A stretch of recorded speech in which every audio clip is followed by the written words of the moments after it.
Hello and welcome to You Say Roll. 'Tis I, your humble DM. Recently, my friends and I decided to start recording our weekly D&D sessions, as I have an upcoming battle sequence in our campaign. I know that large battle scenes are something a lot of people have trouble doing in a system like D&D's, and I wanted to show the world my attempt at tackling this beast of a challenge via good old-fashioned YouTube. While some of you might not care about the backstory, in which case, you can just skip this video, I know there will be others who wish to know what has happened in our previous sessions. There have been 77 unrecorded sessions, by the way, so a fair amount, and I know it sounds like a lot, but I will do my best to recount it in as brief a fashion as I dare present it. By the end of this video, you'll be all up to date on the various important and often unimportant moments and storylines our party has been on thus far. So without further ado, let the tale of the Blades of Drrust commence.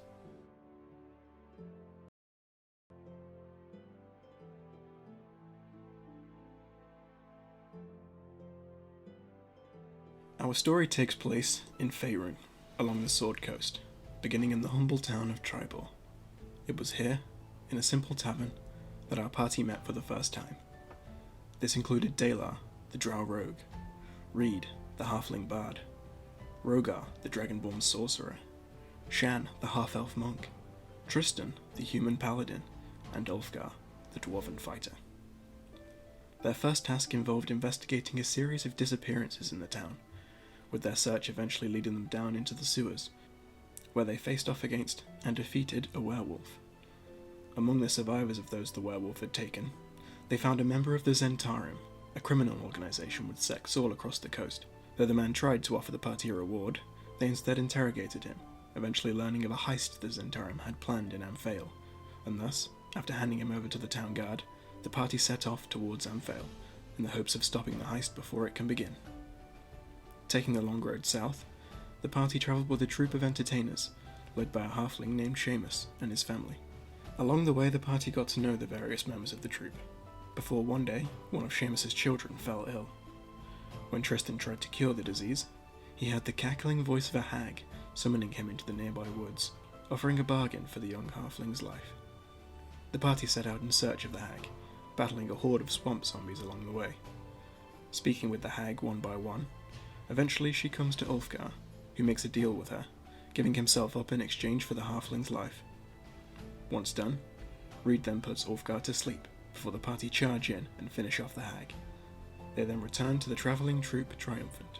The party soon arrive in Amphail, where they inform the guard about the upcoming heist, and believe the problem to be solved.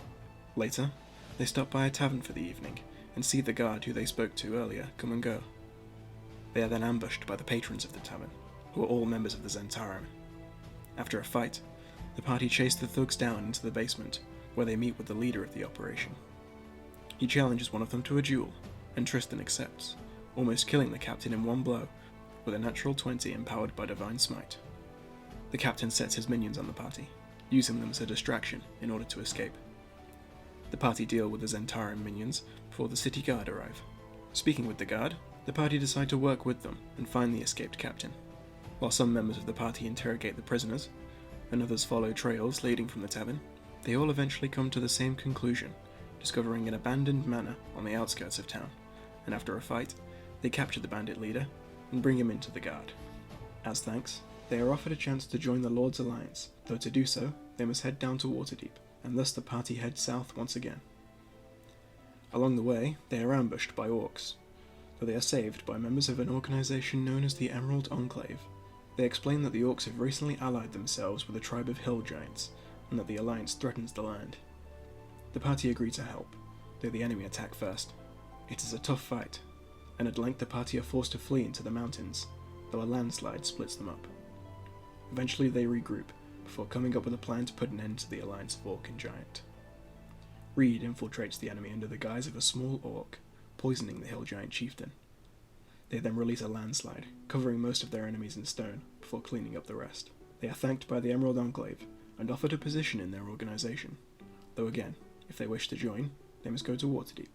Eventually they arrive in the City of Splendours, Waterdeep itself, though after a discussion with Volo in the Yawning Portal Tavern, the party decide not to go with either faction, but to instead make their own company, calling themselves the Blades of Drrust.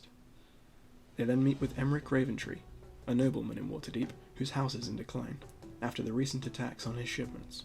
The party are hired to find out who is behind the attacks and put a stop to them.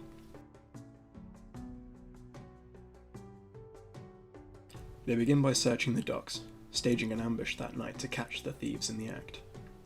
They learn that the thieves were hired by a man named Zardoz Zord, and thus Reed turns invisible, infiltrating Zardoz Zord's ship. While on board, Zord uncovers him, though rather than capturing Reed, he is intrigued. Reed learns that Zord was himself hired by a nobleman named Victoro Casalanta to steal the shipments, though Victoro failed to pay him for these services. As payback, Reed makes a deal with Zord, planning to attack Victoro's warehouse and reclaim Emeric's stolen goods, splitting the haul 50-50. The party work with Zord and his hired drow mercenaries to reclaim Emeric Raventree's goods, though Reed himself is not there, after being magically contacted by an old rival gang of his, known as the Bitter Brothers. He meets with the two brothers, learning that they have captured an old flame of his named Chrissy, encasing her in a magical crystal that Shay Bitter wears around his neck.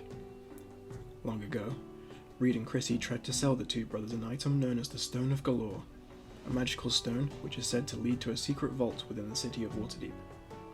Reed and Chrissy tried to play the gang off against Lady Morwen Daggerford, but the deal went south. In the chaos that ensued, it was the Bitter Brothers who ended up with the stone, though they do not know how to access it, and thus, returning to the present, the two brothers now ask Reed how to access it, holding Chrissy as a hostage. Reed doesn't know, so they ask him to find out for them. With little choice, Reed accepts, though he does not tell the party any of this.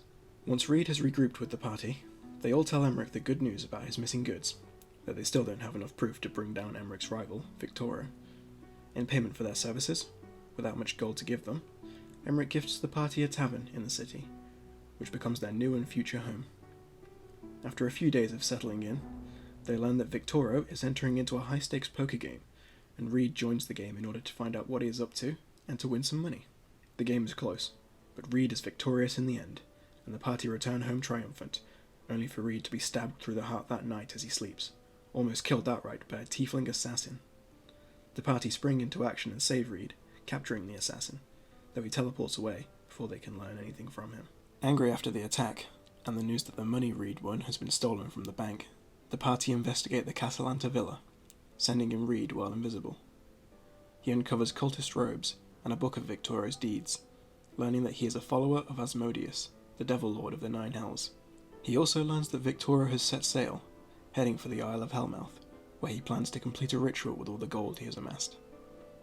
However, there is one locked room in the house Reed cannot enter, and feeling there is more to learn, Dalar is sent in to investigate, invisible thanks to Reed's magic. Lady Amalia, Victoria's wife, sees through his invisibility, however, and tricks him into believing she knows nothing of her husband's cultist ways. She then betrays and captures Dalar, before charming him into doing her bidding. Dalar is set free, and under Amalia's charm, he leads the party into a trap, where a host of guards try to arrest them for breaking into the Castellanta household. Half of the party, which now includes Emeric, are captured, while the other half escape, heading for Emeric's ship, for they were planning to set off after Victoro, giving chase towards the Isle of Hellmouth. Meanwhile, those in prison are offered a deal by one of Zardoz Zord's men, who is there under the guise of a guard. He offers them a chance to escape, in exchange for their aid in a future endeavour. The party accept, eventually regrouping with the others before going to see Zord themselves. They agree to a deal, promising to give Zardoz half of the gold Victoro stole from the bank, if and when they manage to get it back. The party then set sail, now joined by Emeric and his crew, heading for the Isle of Hellmouth. Along the way, the party get to know the crew of the Windborn, including Captain Arameus, his son Fabian, and the first mate, a Gif named Mr. Hurst. They also find two noble stowaways, a couple in love who are fleeing from the woman's abusive husband. After a few days at sea, the party are chased down by the husband, who had magically been tracking his missing wife. They fail to talk their way out of the situation, but eventually manage to defeat the enemy crew, slaying the husband on the deck of their ship. They then continue on, sailing through a storm to reach the Isle of Hellmouth. Upon arrival, they find that Victoria's ship has been joined by another. Boarding the two docked ships, they find Victoria's crew of sailors, who surrender immediately. They don't know anything about Victoria's cultist ways, only that he met with the crew of the other ship, going with them towards the mountain at the heart of the island. along with all the gold. The party and Emmerich set off after him, leaving almost everyone behind to guard the ships, aside from the captain's son, Fabian, who is eager for adventure, and Mr. Hurst to protect him. The party soon come across a castaway named Eric Smythe, who came to the island long ago as part of a group of sailors in search of a beautiful woman named Esmeralda, but all were slain by the lizard folk who inhabit part of the island. He is the last survivor of his original crew, and now has a mutual understanding with the lizard folk, who allow him to live. He leads the party through the jungle when they are ambushed by lizard folk. Rogar understands them, and manages to calm them down before blood is drawn. They agree to meet with the lizard folk chief, who will decide their fate. They are escorted to meet him, and they quickly come to an agreement. The chief will grant them safe passage to the mountain at the heart of the island, if they clear out an old temple of theirs, which was taken over by a monster some years ago. They accept, discovering statues of warriors with horrified faces dotted around the old temple. Quickly discerning what they are up against, Fabian gets scared, so he and Mr. Hurst remain outside, leaving it to Emmerich and the party to deal with the monster. They find that they are up against a Medusa, the very Esmeralda Eric Smythe was seeking, and the castaway eagerly rushes to her, only to become another statue in her garden of stone. The statues come alive to aid the Medusa in the fight, during which Dalar and Reed are both turned to stone, though eventually she is defeated. The party use her blood to bring back Dalar and Reed, along with one of the lizard folk statues. They are then given passage to the mountain, where they find Victoro has already entered. They fight their way through, this time aided by Fabian and Mr. Hurst, defeating Victoro's guards, as well as a group of cultists, led by the captain of the second ship. After defeating the cultists, Tristan finds a magical longsword, though it is secretly cursed, ever seeking to feed on the blood of enemies. They follow the path through to a cave filled with glowing red crystals that seem to have come from the Nine Hells. Following the cave, they find Victoro has already begun the ritual, and with little time to spare, they rush in to try and stop him. Victoro uses a rod to charm the party, freezing Emmerich, Fabian, and Mr. Hurst in place. While the rest of the party fight, Shan leads the charge, quickly getting to Victoro, though the nobleman is guarded by the very tiefling assassin who almost killed Reed. Shan manages to hold off the ritual for long enough that the party can defeat most of Victoro's guards, as well as a lake of mirror. However, after a long, hard-fought fight, Shan is slain by the tiefling assassin, allowing Victoro to complete the ritual. A portal is created, and devils swarm into the cabin. All seems lost. Ulfgar manages to break Emmerich, Fabian, and Mr. Hurst out of Victoro's charm, while Dalar and Reed retreat, finding and smashing a large crystal back in the cave, bringing down the portal. The party make one last charge against the enemy, and the assassin is blown up by Mr. Hurst, before Victoro himself falls.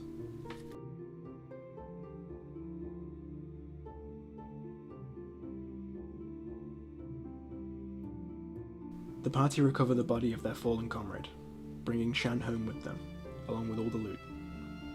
Returning to Waterdeep, they have a meeting with Lyril Silverhand, the city's open lord, and explain themselves and the actions of Victoro. They are released, under the condition that the apprentice to the Blackstaff, Louisa, go with them to watch over them while the investigation continues. With little choice, they agree and leave, though not before coming across a sorceress named Elia, who seems to give them a curious look. That evening, Reed, Ulfgar, and Rogar go to the tavern with Louisa, and get to know her over a drink. It is there that Reed sees the Bitter brothers, and quickly makes his leave. Shay Bitter then magically contacts him again, pressing him for the results he has demanded. That night, Reed comes clean about the Bitter brothers to the party, and so they begin to look into the Stone of Galore. Eventually they come across Raynar Neverember, the man who Reed originally stole the stone from before he lost it to the Bitter brothers. They learn that Raynar's blood is the key to accessing the stone, and Reed trades some of his own blood for some of Raynar's, before later stealing his blood back. Raynar doesn't care about the money in the vault, though he pleads that should the party uncover the hoard, that they give it back to the people of the city, whom his father, Dagult Neverember, took it from when he was open lord of Waterdeep. Reed updates the Bitter brothers on their progress, leaving out certain details. With all this new information, the party decide to go on the offensive, following the Bitter brothers to their houses, only to kidnap Conrad Bitter, in the hopes that they can make a trade with Shay, exchanging Conrad for Chrissy. During the kidnapping, they run into a group of guards, and Ulfgar uses the rod found on Victoro to mind control them. They then escape home with Conrad. Once home, they interrogate him using a circle of truth and try to turn him to their side, but Conrad is too loyal. Shay agrees to the trade, and the exchange is completed without violence. Having rescued Chrissy, the party go on a night out with her to celebrate. However, she and Reed no longer feel much for one another, for they have both changed much since their days of scamming people. Meanwhile, Tristan's sword calls him to the woods just outside the city, hungering for blood. It is here that he slays a group of gnolls, only to run into Arthedan, an old rival captain he knew back during the Orc Wars. Arthedan now has an adventuring party of his own, and they go ahead and deal with the rest of the gnolls, while Tristan returns home, his sword now sated. The next day, Shay offers the party one more deal, this being the Stone of Galore itself, in exchange for Conrad's crossbow, which the party kept after capturing him. Knowing it is too good to be true, the party refuse their offer, and the brothers part ways with the party. Later, Tristan comes clean about the sword, but Louisa is able to banish the curse on the blade, earning her place within the party. They soon have a funeral for Shan, before making their way to the castle for a party in their honour, as thanks for dealing with Victoro. Once there, they find that Arthedan and his companions, known as the Swift Swords, are also guests of honour, after they rescued a dragon's egg with the help of the sorceress Elia. Intrigued, Tristan speaks with Elia, and she offers he and his party another job, as the Swift Swords are heading north to aid in the Orc Wars. If they accept, the party are to aid the druids of Cryptgarden Forest with a white dragon that has settled in the area. Meanwhile, Ulfgar overhears a conversation with Emric and another nobleman of House Margaster, who wants him to help the dwarves of Thornhold in exchange for the land above the dwarven city, which the Margasters believe belongs to them. Emric explains this to the party, and asks them to come with him, but they refuse, going with Elia instead. The party set off with Elia, while Chrissy returns to Daggerford, where she had previously forged a friendship in the service of Lady Morwen, paying off an old debt. Arriving at the forest, they pass through an enchanted fog which sends Rogar into a nightmare from which he does not wake. Eventually they make their way through to the druids, and their leader restores Rogar to consciousness. She explains that the dragon is in league with a tribe of frost giants, as well as orcs. The party are taken to undertake a ritual, where they are each blessed by the druids. While there, the grove is attacked by Cryovane and his army. The party fend off the giants, while the druid leader injures Cryovane, forcing the enemy to retreat. Once ready, the party head out into the frozen Sword Mountains, which are unusually cold given the warm time of year, searching for surviving druid scouts, as well as signs of the enemy. After defeating some local yetis, they eventually find one scout, who tells them where she and her companions were supposed to meet up in the event that something happened, though she herself is wounded and returns to the grove. The party reach the meeting spot, only to find orcs, wargs, and many dead elves. One druid captain remains, and he is being interrogated as they arrive. The party intervene, saving the druid, despite the Rimmeraz that joins the fight. He introduces himself as Elborn, and explains that he can lead them to the Frost Giant's lair. They follow him there, and Reed turns invisible, searching the area. They determine that there are too many giants, and that for now they must retreat. However, before they can leave, they are spotted and chased from the lair. They flee into the woods, and though Rogar is almost killed, they manage to slay some giants while evading others. Dalar follows the surviving giants to a cave entrance alongside Elborn, while the rest of the party recover. They learn that the giants are trying to make a deal with Old Marge, a deformed frost giant who cannot be killed, and thus she was banished from the tribe after she failed to defeat the former chieftain in single combat. Dalar brings the party to the cave, though as they enter, they battle and defeat two frost giants who seem to be retreating from something. They discover that what they were fleeing from was Old Marge herself, and as they look upon the deformed giant, they see for themselves that her wounds rapidly heal. They also find an encased sword, which is enchanted to slay dragons, though the case is magically locked. Ulfgar unlocks the case, though he gives the sword to Old Marge. In exchange, she promises to challenge Cryovane to single combat, and the party hope that she can deal with Cryovane for them. Together with Old Marge, the party assault Cryovane's lair atop Icespire Peak. They slay many orcs getting to Cryovane, who agrees to the duel. A brutal fight ensues, though in the end, Old Marge is cast down from the fortress, falling into the abyss below, though Louisa demands proof of her death.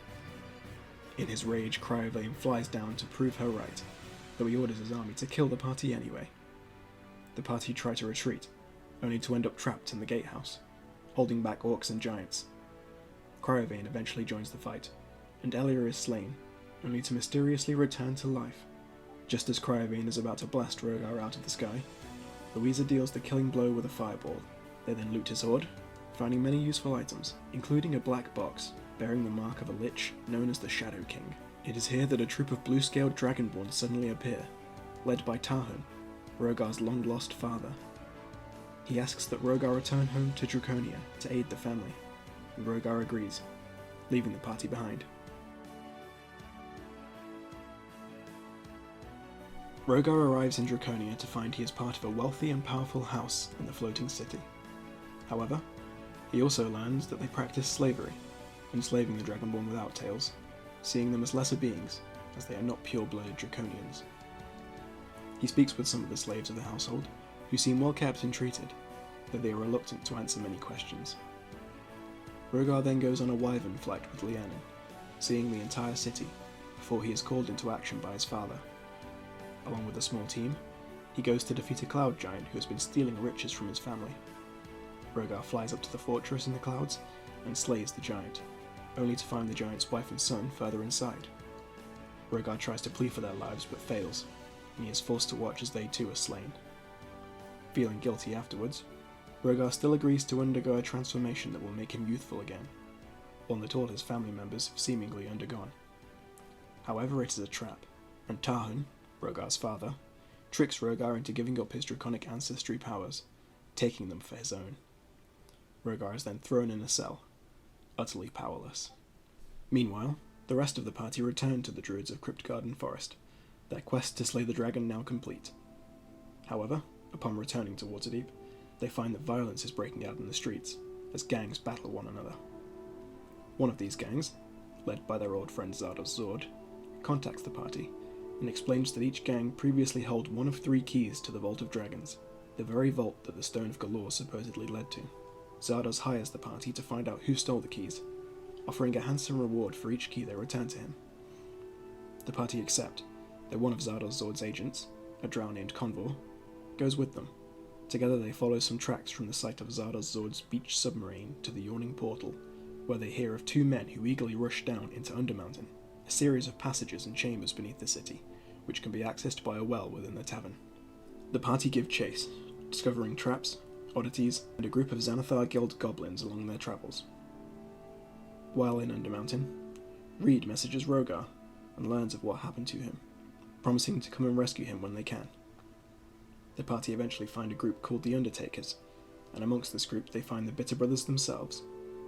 A chase ensues, with the 2 brothers almost escaping but for a wall of fire cast by Louisa to block their way.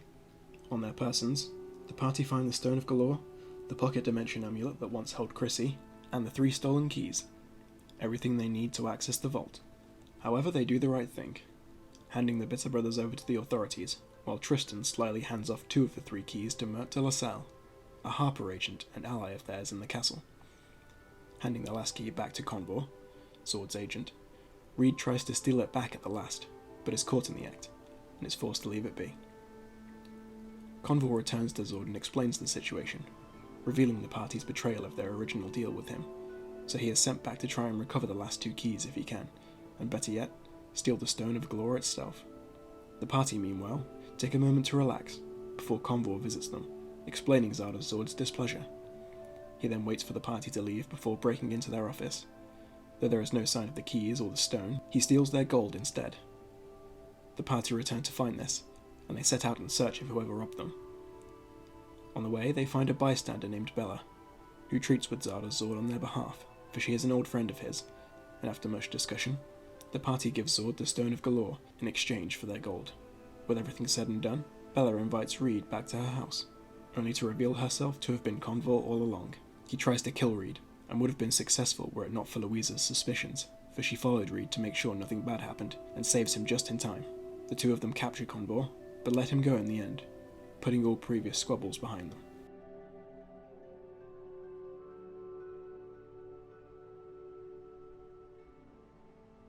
The party set sail for Candlekeep, though not before Louisa investigates the box of the Shadow King, with her master, the Blackstaff.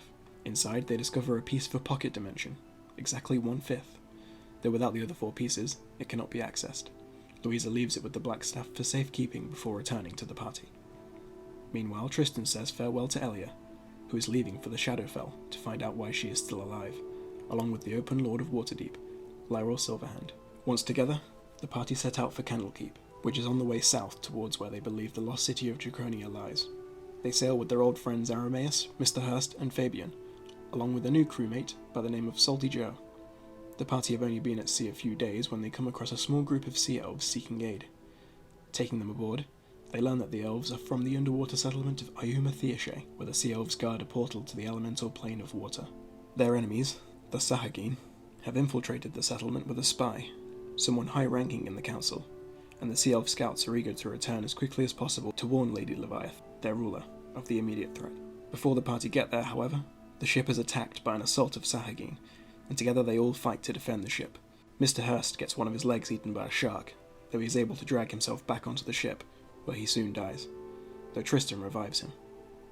Once the Sahagin are dealt with, they soon reach the underwater city, and the party travel down to see the sights for themselves, along with Salty Joe, who is in search of gemstones for his magical tattoo business. They speak with Lady Leviath, and are hired to investigate the members of her council and discover who the traitor is. The party spends some time speaking with the different members, snooping around both their personal chambers and the elemental portal's defences. During this time, the Sea Elf defenders are called into action, summoned to battle against an incoming army of Sahagin. Tristan, Ulfgar, Dalar, and Salty Joe go with them, leaving Louisa and Reed behind. It is here that the two of them learn that the traitor was Lady Leviath all along, and that she plans to unleash an army of Myrmidons from the portal itself. Despite recalling the army, they are too late. Iuma Theashe is attacked, leaving the two of them to defend the portal with what soldiers stayed behind.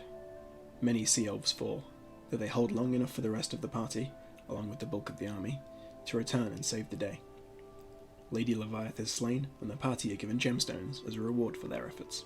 Meanwhile, back in Draconia, Rogar is freed from his prison, thanks to the help of Rhiannon, and a group of ex-slaves who now make up a resistance against the ruling Dragonborn houses.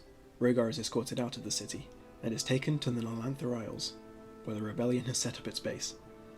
There, on the Pirate Islands, Rogar speaks with Jahid, the rebel leader, promising to help them reclaim the city of Draconia and free the slaves there. He then makes his way to Skaug, the most populated of the Pirate Islands, where he plans to find a crew. The rest of the party leave Iuma Theashe behind them, continuing on their way to Candlekeep. While at sea, they speak with Rogar once again, and make plans to meet him on Skaug.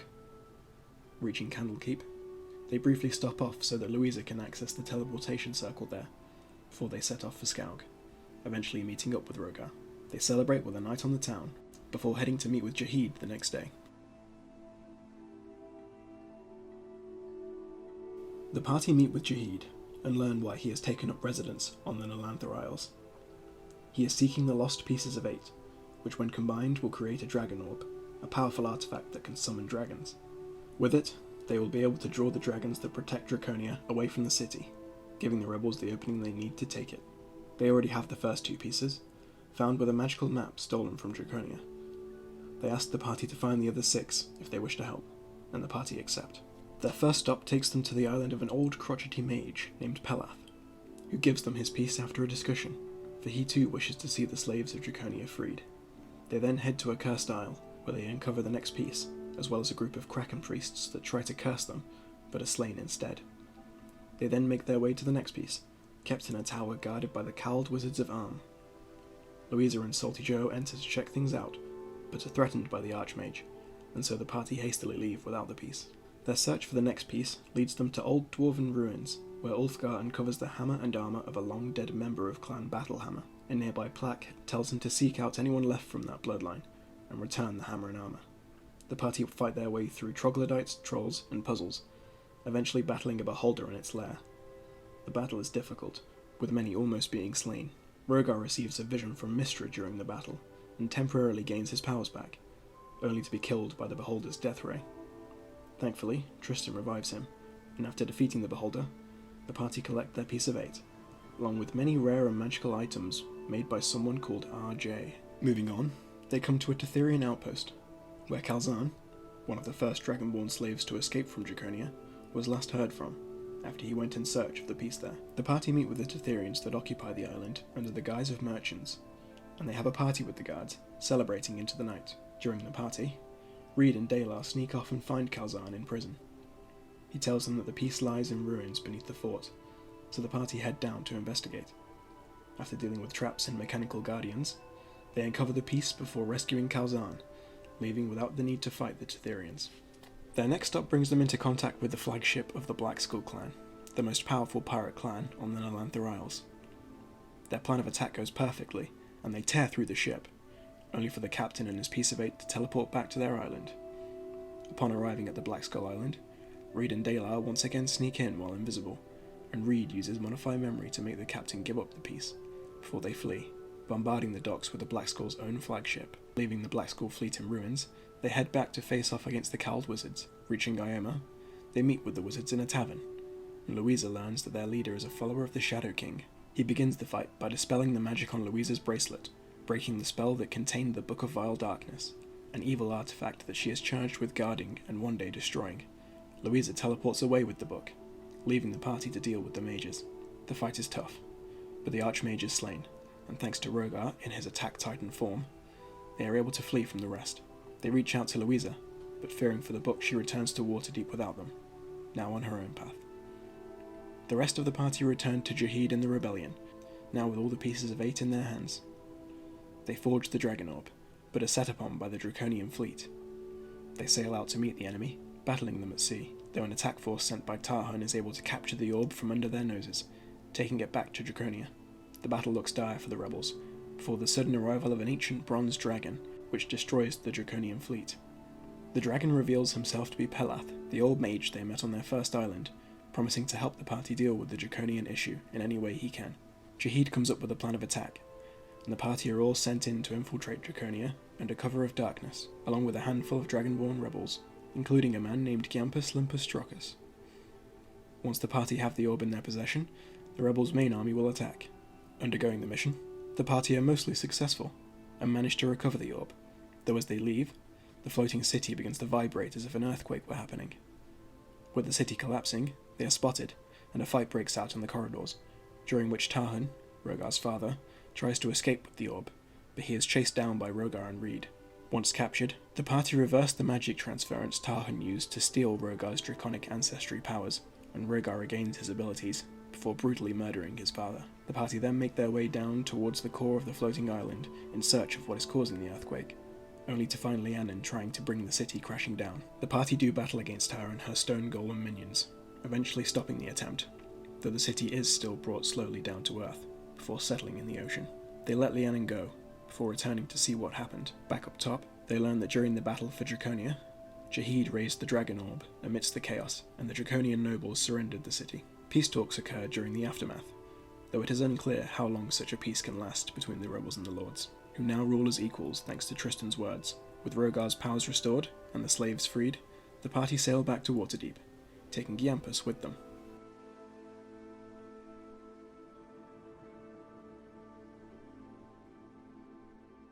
Meanwhile, back in Waterdeep, Louisa arrives and speaks to the Blackstaff about the now unprotected Book of Vile Darkness. While there, she receives a letter from her former master, Orteman, who has summoned her to Silvery Moon, where he believes he has found an answer to their problem. Louisa sets out on the road at once, not waiting for the party's return. Along the road, the book influences a pair of travellers, turning them against her, and thus she stays away from people going forward. After taking on a troll in the Evermoors, she eventually arrives at Silvery Moon, the place where she grew up and trained with Orteman. There, in her master's quarters, she finds another note, explaining all. He tells her there is a phrase, which when translated into Celestial and spoken aloud, will destroy the book forever, obliterating whoever utters the phrase as well. However, the phrase is believed to be hidden somewhere in Vecna's pocket dimension, which is itself concealed in the ruins of Kars. Louisa is to go to Kars and meet with Orteman. Fearing for the book's safety in such a place, however, Louisa leaves it with her family in the city, before setting off into the High Forest. There she meets with members of the Tree Ghost Uthgard tribe, who are friends of Orteman's. They lead her to the Grandfather Tree, where the tribe have created a small settlement in conjunction with the Wood Elves. She is led beneath the tree to discover there are portals leading to almost every plane of existence. There, she is told that Orteman ventured into the Shadowfell in search of a staff. though he left instructions for Louisa to continue on to Kars, where he still meant to meet her. Though she considers going into the Shadowfell anyway, in the end she decides to trust his word, continuing on to Kars, along with 2 guides, an elf named Linfalas and a tribesman named Gunther. They teleport to the edge of Kars using tree stride, before battling with the infected plants that have spawned around the sickness that the ruins of Kars have become upon the land. They then make their way inside, defeating wraiths and passing through a series of trapped rooms. At last they come to the demi-lich at the centre, but it is too powerful. Gunther is slain, while Louisa has to become a T-Rex just to stay alive. She quickly flees, carrying an unconscious Linfalas with her.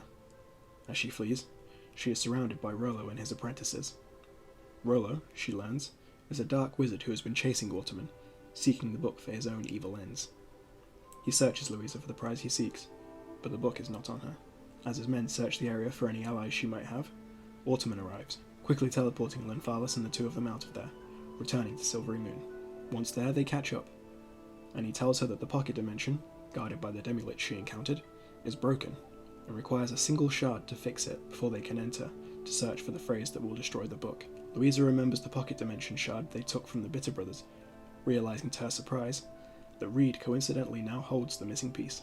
Meanwhile, the party arrive back in Waterdeep, only to find that Louisa has left and gone to Silvery Moon. After a short stay, they decide to follow after her, eventually coming to the Evermoors, where they are attacked by rot trolls, alerting them of an infestation in the area. They soon come upon a small village along the road that has been boarded up against attacks. There, Tristan speaks with a group of paladins who have taken up the defence of the town. Rot trolls and a local Uthgard tribe have been attacking the place, and the paladins believe the tribe to be behind the infestation. Tristan agrees to seek out the tribe and find out how to stop the rot once and for all. Together, he and the party venture out into the swamp, where they notice they are being spied on by a young girl who looks to be a member of the Uthgard tribe. They chase her and she flees, until she suddenly runs into a hydra rising from the swamp. They battle the hydra, and though the girl is slain by the beast, Tristan quickly revives her. More rot trolls arrive, hearing the battle, and Ulfgar and Rogar both fly around them, dealing damage from afar until the trolls flee. Ulfgar and Rogar decide to follow the fleeing trolls, hunting them down until they retreat into a cave. The 2 cautiously follow them down, where they are ambushed and barely escape with their lives. Meanwhile, the rest of the party make it to the Uthgard tribe, where the barbarians aid them against some rot trolls. They learn that the girl they saved is the daughter of the tribe's prized warrior, and they thank the party for bringing her home safe. That night they feast with the tribe, where they are told that the Uthgard tribe are not behind the infestation, but that it is in fact the paladins' fault. The paladins are supposedly led by a former member of the tribe, who was exiled, swearing revenge against them. They believe he is behind the rot trolls. He is now a worshipper of Talos, the Stormlord. The party are not sure who to trust, so when they regroup with Ulfgar and Rogar, they decide to investigate the cave they found, hoping to get to the bottom of things. It is here that Louisa flies in and joins the party, reuniting with her friends after a conversation with Reed. She explains her situation, and they agree to help her once they have dealt with their current predicament. The next day they enter the cave, defeating various different trolls along the way. Though Reed is almost killed by a troll chief, they eventually make it to the end, finding a pool filled with necrotic energy. Inside the necrotic pool is a stone marked with the symbol of Talos, which when destroyed brings water flooding into the cavern, and the party quickly teleport away. Now believing the tribe, the party set out to confront the paladins. They fly back to the village amidst the storm, only to be attacked by the paladins shortly after entering the temple. Living lightning bolts burst through the temple roof, aiding the paladins of Talos, but the party overcome them, before heading down into the tunnels beneath the temple, where they battle the leader and his men, eventually killing him as he tries to flee. They then destroy the source of the necrotic influence, before Giampus uncovers a message amongst the paladin's belongings, leading him back to his old life as a gladiator in the Underdark. With his own scores to settle, he leaves the party, going his own way. Once the Uthgard tribe have been told of their deeds, the party are named as friends of the Uthgard before they teleport back to Silvery Moon, where all but Louisa meet with Master Ortman for the first time. They then teleport to Kars, where they are confronted by Rollo and his apprentices. The battle with Rollo and his minions is quick, with only one necromancer falling before Rollo teleports he and his allies away, quickly seeing it as a lost fight. The party then head down to the demi-lich, who is instantly taken care of by Master Ortman. They then use the shard around Reed's neck to fix Vecna's pocket dimension, before teleporting inside. First, they pass through a Warforged factory, with Dalar triggering the alarm, waking the machines up. Once the Warforged are dealt with, they come across a riddle, which when solved, leads them to a castle that has been rigged as a game by a mysterious man known as RJ, or, as they now learn, Renarin Genere. They complete his trial by fighting off waves of zombies, before coming across a device capable of upgrading any item crafted by the legendary Renarin, though only Dalar and Tristan can afford it. With a note leading them to another potential facility of Renarin's in Baldur's Gate, the party continue on to the library, where they find a broken warforged, which when fixed, leads them to Vecna's old research. They search the area thoroughly, but cannot find the phrase anywhere. The warforged suggests that they go to the rebirth section of the dimension, and the party agree to follow him. To get there, they defeat a throne room full of Kruthik, and an iron golem made of liquid metal. Once at the rebirth section, they find a portal to a dark domain, with this particular domain being a recreation of Barovia from Vecna's memories, for it was there that he first ascended to lichdom, at least in my lore. The party enter the dream domain to find themselves separated and lost in the mists. They are shown individual visions which come to life, trying to drag them into the earth, but thanks to the influence of Elia, who is somehow able to guide Tristan even from her place in the Shadowfell, Tristan is able to overcome the visions, bringing everyone back one by one. They escape from the mists to arrive in Barovia, where they meet with the domain traveller Van Richten. He explains that the whole domain is ruled by a recreation of the infamous Strahd von Zarovich, a vampire lord, and that they won't be able to go far without his leave. He also tells them of a place called the Amber Temple, which, again in my lore, was the place where Vecna first became a lich. It is here that the party hope to find the answers they seek. The party rest in Van Richten's house, waking to find the place surrounded by vampires, who can't enter the building without the permission of those inside. Hidden beneath the roofs upon which the vampires crouch is a woman named Esmeralda Davenir. She is an ally of Van Richten's, and one who plans to help him put to rest the souls of his wife and son, who are trapped in the dreaded domain. The party slay the vampires with the help of Esmeralda, before they all hear the voice of Strahd himself, inviting them to dinner at Castle Ravenloft. Hoping to use the opportunity to slay the Count, the party accept. They are taken in a carriage through the mists, eventually arriving at the castle. There they have dinner with Strahd, and he tells them of his past, explaining that he seeks the latest reincarnation of a woman he used to love, who keeps being reborn to curse Strahd, though always as someone new. He offers the party safe passage through his domain, if they can find the woman and bring her to him. They quickly realise the woman is Esmeralda, though none of them feel comfortable giving her up. They try to attack Strahd, only for mist to disperse them into different parts of the castle. Suddenly the party find themselves fighting in 3 different groups, with each group facing off against one of Strahd's lesser counts. One vampire count changes the centre of gravity, while another teleports around the room. A third reflects damage back against the attacker, and it is this count who kills Van Richten, bringing him back as a vampire spawn. Reed uses Bigby's hand to restrain the undead Van Richten before their battle is over. Once each lesser count is slain, they are all teleported up to the castle rooftops, where Strahd and his minions attack the weakened party. Despite their injuries, the party manage to fend off Strahd's minions, and Ulfgar eventually slays the Count as he tries to flee across the rooftops. Once the fight is done, they go down into the crypts, where they burn the coffin and destroy the ring of Strahd, freeing the land of his presence. Reed uses Greater Restoration to return Van Richten to life, and the Domain Traveller thanks the party, remaining at the castle with Esmeralda to see what he can learn about freeing his family's souls. With that, the party venture out into the cold of the Domain, heading for the Amber Temple. Upon arriving, the party clear the frozen temple of its evil denizens, before coming upon a book. From this, they learn that they must complete a ritual to summon a recreation of Vecna. Only by defeating him can they learn the passage that will destroy the Book of Vile Darkness. The party rest before undergoing the ritual, slaying the recreation of Vecna, along with his elemental guardians, moments before the Lich becomes too powerful to be stopped.